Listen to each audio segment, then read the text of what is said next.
In the previous video, we talked about negative and positive deviation from Raoult's law that led to the form, like basically the classification of ideal, non-ideal solutions. In this one, we are going to be talking about something called as azeotropes. So azeotropes, here you have the definition written. Azeotropes are solutions that boil at constant temperature and can distill unchanged in composition.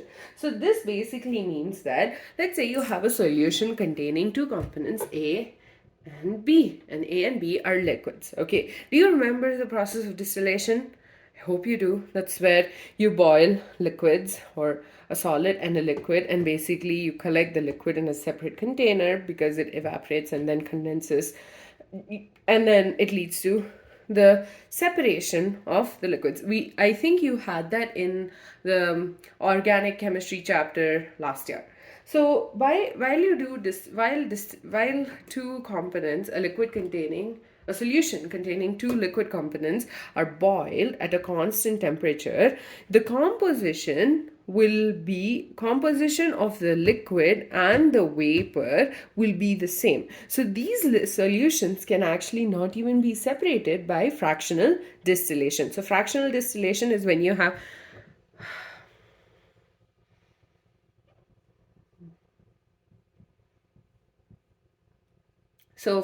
distillation is when you do not have this column right here with the beads in it, whereas fractional distillation is when you have this fractional distillating column, and this actually helps separate liquids which are closer in their boiling points. But there are certain solutions, certain liquids which cannot be even separated using fractional distillation, and azeotropes are such an example. So azeotropes are further classified into minimum boiling azeotropes,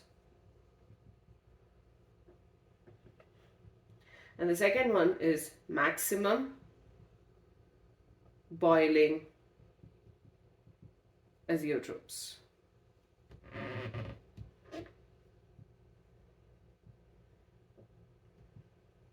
So minimum boiling azeotropes, so these, first of all, minimum boiling azeotropes show a negative deviation, show a positive deviation, a large positive deviation from Raoult's law. So these minimum boiling azeotropes show a large positive deviation from Raoult's law. So let's take an example of ethanol and water. So ethanol and water, when you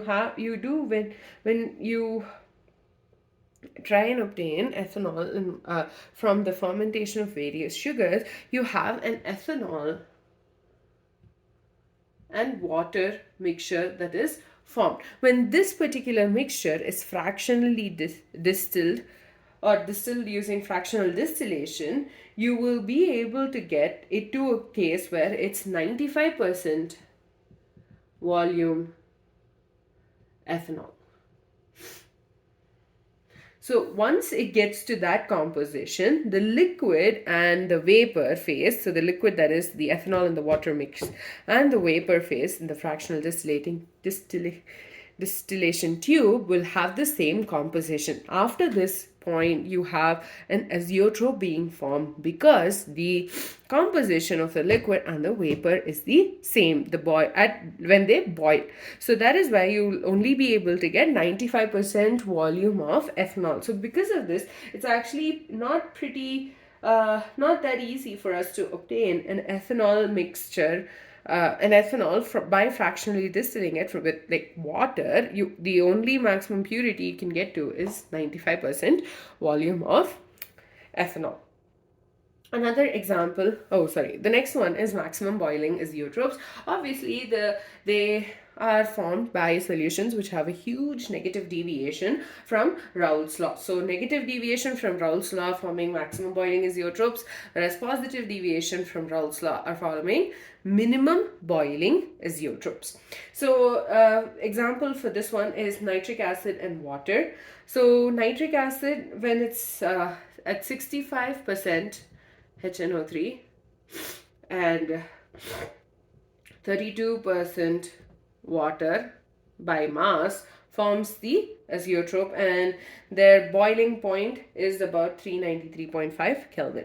So basically, maximum boiling azeotropes, obviously at this particular percentage, they form an azeotrope.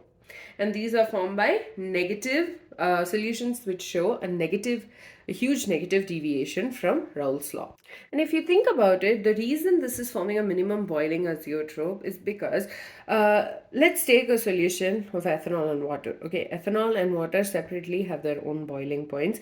Actually, the ethanol water mixture, the boiling point is less than that of the pure ethanol and pure water. This is because the interactions between ethanol and water is not as strong as it is in between the water molecules and the ethanol, like in between the water molecules and in between the ethanol molecules. And because of that, the interaction is weak, so it is easier for substances to escape into the atmosphere, and so they have a minimum boiling azeotrope. So their boiling point is less than what that of the pure substance. On the other hand, in case of maximum boiling azeotropes, these mixtures form very strong attractions is observed between the components of the solution, and because of that they are more closely attached, and so they do not want to escape. So obviously there's more heat which is required for us to achieve the boiling point. So because of that they form the maximum boiling azeotropes. With that, we're done with azeotropes. In the next video we will be discussing the basic idea of what colligative properties are.